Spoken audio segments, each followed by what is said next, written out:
राम राम है दोस्तों, मेरा नाम है श्याम सुंदर।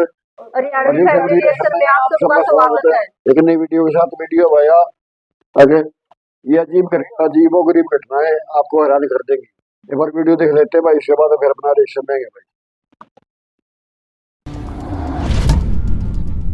ये दुनिया इतनी बड़ी है कि यहाँ रोजाना कुछ न कुछ नया घटित होता रहता है, जिसके बारे में हमें कहीं न कहीं सूचना मिल ही जाती है। लेकिन जानवरों की दुनिया का हिसाब किताब कुछ डिफरेंट है। इसलिए आज हम आपके सामने जानवरों से जुड़े कुछ ऐसे हैरत अंगेज मामले पेश करने वाले हैं जिन्हें देखकर आपका भी सर चकरा जाएगा। यकीन मानिए, अगर ये घटनाएं कैमरे में कैद नहीं होती तो हमें इनके बारे में कभी भी पता ही नहीं चलता। Headless chicken.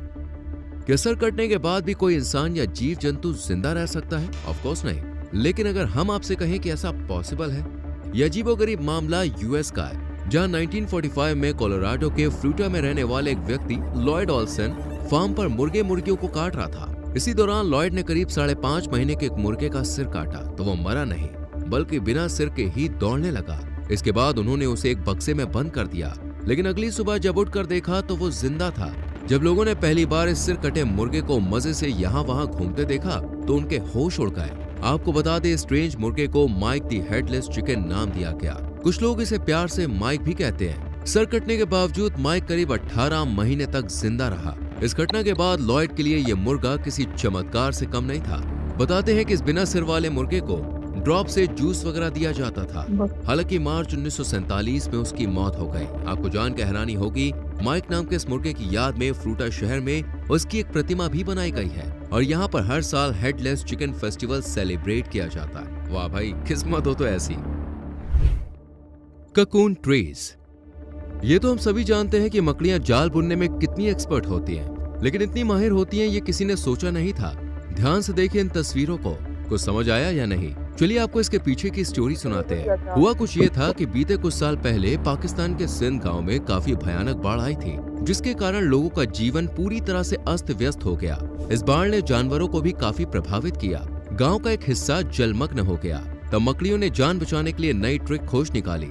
पानी के बढ़ते लेवल से बचने के लिए लाखों मकड़ियों ने पेड़ों को अपना ठिकाना बना लिया। कुछ समय बाद जब बाढ़ का पानी कम हो गया तो लोग वापस अपने घरों की तरफ लौट आए, मगर वापस लौटने पर उन्हें ऐसा दिखाई दिया जिसकी उन्होंने कभी कल्पना भी नहीं की थी। पानी को कम होने में इतना समय लगा कि खेतों के किनारे मौजूद पेड़ मकड़ी के जाल के कोकून में तब्दील हो गए थे। जैसा कि आप यहाँ पे देख सकते हैं, जहाँ पेड़ बड़े बड़े जालों से ढके हुए हैं, मकड़ियों ने इन पेड़ों पर जालों की इतनी मोटी लेयर बना दी थी कि पेड़ दूर से देखने पर बादल की तरह लग रहे थे। स्थानीय लोगों का कहना था कि उन्होंने बाढ़ आने से पहले इस घटना को कभी नहीं देखा था। लेकिन अभी भी सभी के मन में एक सवाल था, आखिर मकड़ियों ने इतने बड़े पैमाने पर जाले कैसे बनाए होंगे? इस पर एक्सपर्ट्स का कहना था कि पानी भरने से दूसरे कीड़े मकोड़े भी बाहर निकले होंगे, तो मकड़ियों ने उन्हें अपना शिकार बना लिया। इस दौरान मकड़ियों को भरपेट भोजन मिला, जिससे उनकी आबादी तेजी से बढ़ गई। और उसके बाद जो हुआ वो आप सबके सामने है। हजारों मकड़ियों ने मिलकर इन पेड़ों को एक जाले के कोकून में बदल दिया। कसम से इन मकड़ियों का बॉस कोई जवाब नहीं। Flying snake.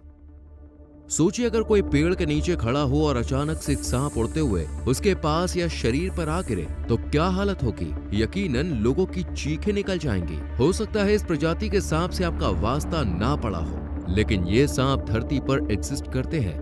दुनिया भर में सांप की 2,500 से 3,000 प्रजातियां पाई जाती हैं, जिनमें से एक प्रजाति उड़ने वाले सांपों की भी है, जिसका नाम है पैराडाइज ट्री स्नेक। ये उड़ने वाले सांपों में सबसे छोटी प्रजाति है और इनकी लंबाई करीब 3 से 4 फीट तक होती है। आमतौर पर उड़ने वाले सांप बहुत ही कम दिखते हैं और ये ज्यादा जहरीले भी नहीं होते, मगर उड़ने के कारण इनका खौफ बहुत ज्यादा होता है। फ्लाइंग स्नेक पेड़ की एक शाखा से दूसरी शाखा तक उड़ते हैं और कई बार तो ये उड़कर जमीन और दीवारों पर भी आ जाते हैं। अब सवाल उठता है कि इनके तो पंख भी नहीं होते, तो ये सांप उड़ते कैसे हैं? एक लंबी रिसर्च के बाद पता चला है कि फ्लाइंग स्नेक उड़ने के लिए खास टेक्निक का इस्तेमाल करते हैं। ये हिलते हुए हवा में तैरते हैं और हवा में इंग्लिश लैंग्वेज का एस अल्फाबेट का शेप बनाते हैं। इस प्रक्रिया को दोस्तों अनड्यूलेशन कहते हैं। Red crabs migration. उड़ने वाले सांप के बाद अब हम आपको एक ऐसे आइलैंड पर ले चलते हैं जहां हर तरफ सिर्फ और सिर्फ केकड़े नजर आते हैं। यह आइलैंड ऑस्ट्रेलिया के क्वींसलैंड में स्थित है और इसका नाम क्रिसमस आइलैंड है। देखने में इस आइलैंड का नजारा ऐसा लगता है मानो यहाँ केकड़ों की बारिश हुई हो। यहाँ पर इतनी संख्या में केकड़े रहते हैं कि इनकी वजह से सड़कें पूरी तरह से लाल नजर आती हैं। क्रिसमस आइलैंड पर हर साल करोड़ों क्रैब्स का जमावड़ा रहता है। सड़कों से लेकर जंगल, घर, रेस्टोरेंट, बार, बस स्टॉप, हर जगह केकड़ों का राज रहता है। दरअसल नवंबर से जनवरी के बीच केकड़ों के प्रजनन का समय होता है, इसलिए हर साल केकड़े बड़ी संख्या में माइग्रेशन करते हैं। इस दौरान ये केकड़े क्रिसमस आइलैंड से लेकर एक छोर पर स्थित जंगल से लेकर दूसरे छोर पर स्थित भारतीय महासागर तक का सफर तय करते हैं। इस दौरान यहाँ की सरकार आइलैंड्स की सड़कों को बंद कर देती है ताकि गाड़ियों के नीचे कुचलकर केकड़ों की मौत न हो जाए। यहाँ जगह जगह पर ऐसे बोर्ड भी लगाए गए हैं। हालांकि काफी सावधानी बरतने के बाद भी सड़कों पर हर साल हजारों केकड़े गाड़ियों के नीचे आकर मर भी जाते हैं। केकड़ों के इतने बड़े माइग्रेशन को देखने के लिए हर साल यहाँ बड़ी संख्या में लोग पहुँचते हैं। Nazis snake dance. केकड़ों तक तो फिर भी ठीक था दोस्तों। सोचिए अगर किसी जगह एक साथ हजारों की संख्या में सांप जमा हो जाए तो नजारा कैसा होगा। ये सोचकर ही अच्छों के होश उड़ जाएंगे। ऐसी किसी जगह के आसपास जाने के इंसान शायद कल्पना भी नहीं कर सकता। लेकिन इस दुनिया में अतरंगी लोग की कमी नहीं है। कनाडा के मोनीटोबा में एक ऐसी जगह है जहां सांपों का जमावड़ा लगता है। ये जगह नार्सिस स्नेक डांस के नाम से फेमस है और यहाँ पर हर साल तकरीबन 70,000 सांप जमा होते हैं। इसे दुनिया में सांपों का सबसे बड़ा मेला भी माना जाता है। ताज्जुब की बात है कि स्ट्रेंज घटना को देखने के लिए बड़ी संख्या में लोग यहाँ पहुँचते हैं। इस जेंस की देख-रेख कनाडा की वाइल्ड लाइफ मैनेजमेंट करती है। ये सांप यहाँ पे इसलिए जमा होते हैं ताकि वे समूह में मीटिंग कर सके। नर और मादा सांप यहाँ प्रजनन के लिए एक साथ रहते हैं। खासकर गाटर सांप यहाँ बड़ी संख्या में जमा होते हैं। बताते हैं कि कनाडा में काफी ठंड पड़ती है और तापमान 0 से भी कई डिग्री नीचे चला जाता है। सर्दियों के दौरान एक कमरे के बराबर की इस भूमिगत जगह को सांप अपनी मांद के तौर पर इस्तेमाल करते हैं। सर्दी का मौसम शुरू होते ही हजारों की तादाद में यहाँ सांप आते हैं। सांपों पर रिसर्च करने वाले एक एक्सपर्ट का कहना है कि कई बार तो यहाँ एक मादा सांप के साथ मीटिंग करने वाले नर सांपों का औसत 10,000 की संख्या को भी पार कर जाता है। यानी कि मादा की कमी के कारण कई बार तो 10,000 नर सांप एक मादा के साथ मेट करते हैं। ये नजारा हर साल ही दोहराया जाता है। This is very strange. Smart ड्रोंगोस। क्या आपको पता है कि इन पक्षियों में भी दोस्तों टैलेंट कूट कर भरा है। कोई अपनी सुरीली आवाज से लोग अपना दीवाना बना लेता है तो कोई अपने डांस से। लेकिन कुछ पक्षी ऐसे भी होते हैं जो मिमिक्री करने में एक्सपर्ट होते हैं। मिसाल के तौर पर आप ड्रोंगो नामक इस बर्ड को ही देख लीजिए। ड्रोंगोस दूसरे पक्षियों से लेकर जानवरों तक की नकल करने में माहिर होते हैं। अपने इस हिडन टैलेंट की बदौलत ये पक्षी फायदा भी खूब उठाते हैं। पहले तो ये ईगल के आने की खबर देकर मैरिकेड्स को अलर्ट कर देते हैं और इस तरह ये मैरिकेड्स का भरोसा जीत लेते हैं। फिर मौका देखते ही ये अपना असली रंग दिखाते हैं। ये बड़ी चतुराई से मैरिकेड की अलार्म कॉल की नकल करके उन्हीं को बेवकूफ भी बना देते हैं। जैसे ही मैरिकेड्स यहाँ वहाँ छुपने लगते हैं तो ये उनका भोजन चुरा कर खा लेते हैं। आपको बता दें कि ड्रोंगोस अपने छोटे आकार के बावजूद काफी आक्रामक और निडर होते हैं। Monkey invasion. कुछ साल पहले थाईलैंड की ये वीडियो काफी वायरल हुई जिसमें भारी तादाद में बंदर सड़कों पर नजर आए। हजारों की तादाद में बंदरों के गुट आपस में लड़ते हुए दिखे। आपको जान के हैरानी होगी इस घटना की मुख्य वजह कोरोना से जुड़ी हुई है। जी हाँ, दरअसल कोरोना महामारी के कारण यहाँ टूरिस्ट का आना जाना बंद हो गया था, जिसकी वजह से यहाँ रहने वाले बंदरों को भोजन नहीं मिल पा रहा था। क्योंकि जब यहाँ टूरिस्ट का आना जाना लग रहा था तो इन बंदरों को खाने को कोई कमी नहीं होती थी। कोई भी इन्हें खाने की चीजें दे दिया करता था। लेकिन जब यहाँ टूरिस्ट आने बंद हो गए तो भूख से इन बंदरों की हालत खराब हो गई। सोशल मीडिया पर वायरल वीडियो के तहत जैसे ही बंदर के हाथ एक केला लगा तो उसे हथियाने के लिए बंदरों का हुजूम उमड़ पड़ा। बंदरों के दो गुट केले के लिए आपस में बुरी तरह से लड़ पड़े और सड़कों पर दौड़ लगाने लगे। आपको याद होगा कि कोरोना वायरस ने दुनिया में खूब कोहराम मचाया था। इसी दौरान बड़ी संख्या में लोगों की मौत हो गई थी। इस वायरस ने पूरी दुनिया की अर्थव्यवस्था को चौपट करके रख दिया था। थाईलैंड में लोग की आय का सबसे बड़ा सोर्स टूरिज्म ही है, लेकिन उसके बंद होने की वजह से आम लोग ही नहीं बल्कि जानवरों पर भी मुसीबतों का पहाड़ टूट पड़ा था। Black birds rain. Monsoon season में दोस्तों बारिश होना आम बात है, लेकिन अगर हम आपसे कहें कि धरती पर एक ऐसी अनोखी जगह है जहां बर्ड्स रेन होती है तो आपका रिएक्शन क्या होगा? जी हाँ, ये सच है। दरअसल अमेरिका के आर्कनसास में आसमान से अचानक बड़ी संख्या में पक्षी गिरने लगे। जब स्थानीय निवासियों ने सड़कों पर हजारों डेड ब्लैकबर्ड बिखरे हुए देखे तो उनके होश उड़ गए। इन डेड बर्ड्स की संख्या करीब 5,000 से ज्यादा थी, जो कि काफी चिंताजनक थी। किसी को कुछ समझ आता उससे पहले ही लुइसियाना से ऐसा दिल दहला देने वाला मामला सामने आया, जहां लगभग 500 पक्षी बारिश की तरह आसमान से बरस पड़े थे। इन पक्षियों में स्टारलिंग्स, काउबर्ड्स एंड रेड विंग्स ब्लैकबर्ड्स शामिल थे। इन पक्षियों की डेड बॉडीज शहर के पास हाईवे के एक छोटे से हिस्से पर बिखरी हुई थी। जो जाहिर तौर पर आसमान से गिरकर मर गए थे। उस वक्त का नजारा काफी डरावना था। इस खबर ने पूरे अमेरिका में स्थानीय निवासियों समेत वन्य जीव प्रेमियों को हिला कर रख दिया था। Murmurations of Starlings। इस दुनिया में इतनी विचित्र घटनाएं घटती हैं कि आपको क्या क्या बताएं। एक नजर इस वियर्ड बट ब्यूटीफुल फिनोमिना पर डालें। इस घटना को म्यूरमरेशन कहा जाता है और इसका नाम उस शोर के नाम पर रखा गया है जो उड़ान के वक्त स्टारलिंग के ग्रुप से फड़फड़ाते पंखों की आवाज से होता है। इस फिनोमिना की खासियत है कि उड़ते वक्त ये पक्षी आसमान में अलग अलग तरह की आकृतियां बनाते हैं जो देखने में काफी खूबसूरत लगती है।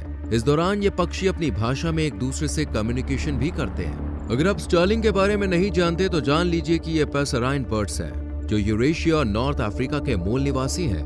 बताते हैं कि उड़ते टाइम यह पक्षी काफी हद तक तारे की तरह दिखता है, इसलिए इसका नाम स्टारलिंग रखा गया है, जिसका मतलब है लिटिल स्टार। खैर, वैज्ञानिकों का मानना है कि म्यूरमरेशन इन पक्षियों को पेरेग्रिन फैल्कन्स जैसे शिकारियों से सुरक्षा प्रदान करता है। ऐसे में शिकारियों के लिए हजारों के झुंड में एक पक्षी को निशाना बनाना मुश्किल लगता है। वाकई में क्या बात है यार इन पक्षियों की। उम्मीद करते हैं दोस्तों वीडियो आपको अच्छी लगी होगी। वीडियो को लाइक और शेयर जरूर करें और चैनल को सब्सक्राइब करके बेल आइकॉन प्रेस करें। तो अच्छी लगी वीडियो देखो, बहुत बढ़िया। तो मतलब शुरुआत तो वो वीडियो थी ना उसका, सीता में मुर्गा तो हैरान करने वाली भाई, सबसे ज्यादा तो मुर्गे वाले। अब गर्दन काटने के बाद वो 18 महीने तक जिया। 18 महीने से 18 महीने तक जिंदा रहा। वो तो साला भगवान गणेश साला काम बन गया। हाँ, अब वो गणेश की नाट काट दी थी ना, फिर शिव जी ने हाथी का सिर चढ़ा था लगा रहा उसके तो काम। लेकिन उसके ऊपर तो फिर सिर चढ़ा दिया था कुछ टाइम के बाद। हाँ, कुछ थोड़ी देर के बाद। शिव जी तो बड़ा भगवान था ना। अगर ये मुर्गा था अचंभा वाली बात है। और उसके बाद 18 महीने तक उड़ दिया है। चलो भाई, 2 मिनट की, 1 मिनट, 5 मिनट की, घंटे की भी हो जा, लेकिन जिंदा रहा। और फिर सवार में फिर वो भी तो बना ना, त्योहार भी तो बना, त्योहार भी बना, उसकी फिर वह तस्वीर भी बना रखी है उन्होंने, इसमें आए साल मनाओ है वो फिर। और फिर ये दूसरे वीडियो में केकड़े वाली भाई, केकड़े मतलब उसमें जान हुआ, मतलब दूसरा तो थी। और फिर वो भाई रोड में भी ब्लॉक कर दे गवर्नमेंट। और हमारा भारत में हो तो उन्होंने कर दो काम करने हो रहे हैं। हाँ, वो लू करते है ना, कदे ये गाड़ी गुड़िया के नीचे आकर न मर जाओ। आकर मर गया। बस ऐसे नहीं कहा कि प्रजाति। एक वीडियो और देखी थी उसमें, यूट्यूब पर देखी थी, वो डिस्कवरी पर, उसमें दिखा रखा था, आइलैंड दिखा रखा उसमें समुद्र जो करिए दिखा रखे थे। इन तो कम उड़े जितनी भी मतलब पैर से रखा इंसान उतनी मतलब नहीं थे उड़े भी यार। लेकिन मतलब फिर उड़ने वाला भी दिखा रखा था। हाँ, इसमें 250 से 300 प्रजाति के तरह के 2,500 मतलब फिर एक प्रजाति है तो या उड़े। हाँ, या तो एक प्रजाति है, 2,500 तो जितनी भी है। तो ये मतलब लेकिन नुकसान पर भी जहरीली कोई नहीं होती यार, जरूरी। हाँ, जहरीली होता को देखना ना जावे। हाँ, अरे भाई 2-3 तरह के पक्षी दिखा रखे थे।